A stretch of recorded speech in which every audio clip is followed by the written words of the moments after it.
Good evening, Bahamas, on the broadcast tonight.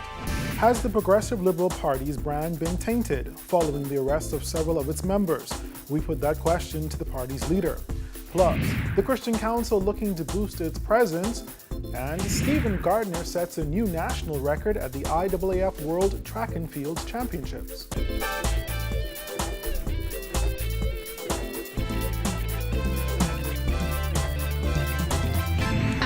Is brought to you by Alive, the nation's newest and best LTE network.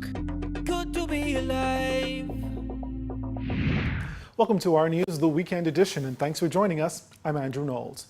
Opposition leader Philip Davis is denying that the Progressive Liberal Party's brand has been damaged by the recent arrests of former PLP members of Parliament. Davis says the PLP is a resilient party that can bounce back from anything. Our Jasmine Brown reports. Davis says the party is unfazed by the drama and is forging ahead with rebuilding itself after suffering a crushing defeat at the polls 2 months ago. When asked if he believed the arrests of former cabinet ministers and MPs reflects poorly on the party, Davis said this. No, I don't think so. The Minister administration has said it is embarking on an anti-corruption agenda, but the PLP has labeled it a political witch hunt. Davis says while the party is clearly under attack, they will not falter. The Progressive Party is a resilient party. We have been around and we'll continue to, and we will continue to be around. We're still the voice of the people. The PLP leader says the party is focused on revamping itself. In my efforts to seek reforming and changing our party, hearing that the majority of people still believe in our philosophy, ideologies. They still think we are a strong voice. Reporting for our news, I'm Jasmine Brown. Just over a week after Prime Minister Dr. Hubert Minnis announced in a national address that there will be a 10% cut in every government ministry, former PLP cabinet minister Alfred Sayers is questioning the effect the move could have on certain ministries like social services and national security, which he says need all the money they can get.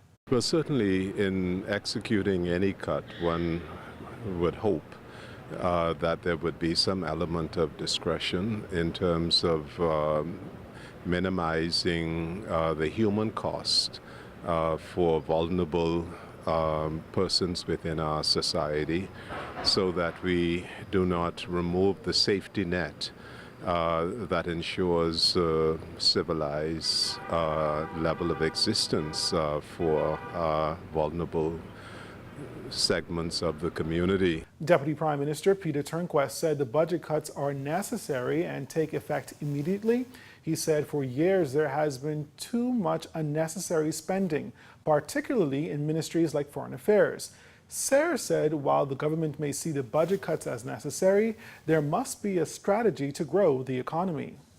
Certainly there's a recognition by all Bahamians, irrespective of political parties, that we need to tighten our belt because we are in a crisis and no Bahamian wants there to be a further downgrade of economy.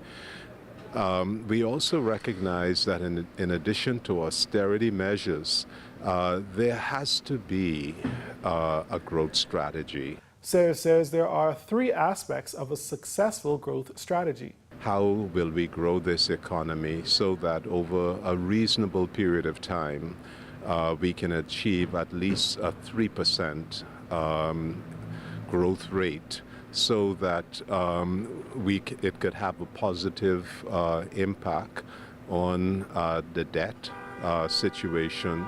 It can generate employment, and it can also deal with the deficit. I think those 3 elements can only be addressed in any effective way with a successful growth strategy.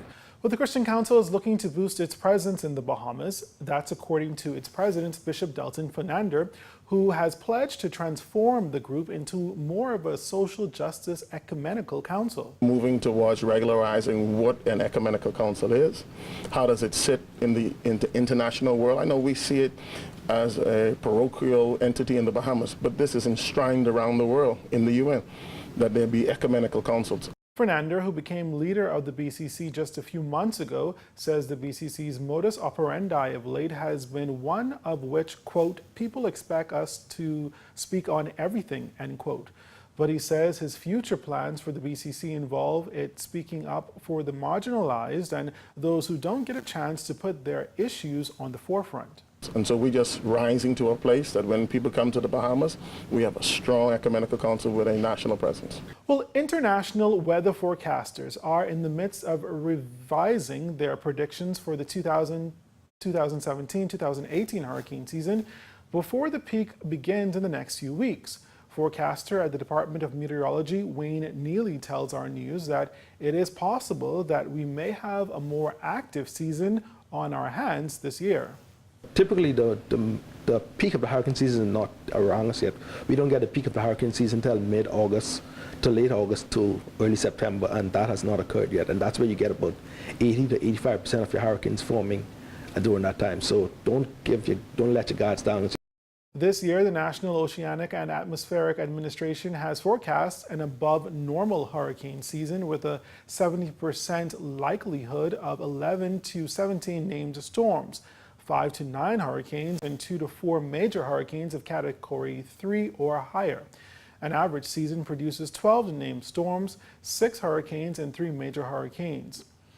Neely says new radars set to be brought on stream soon should be a big help to local forecasters.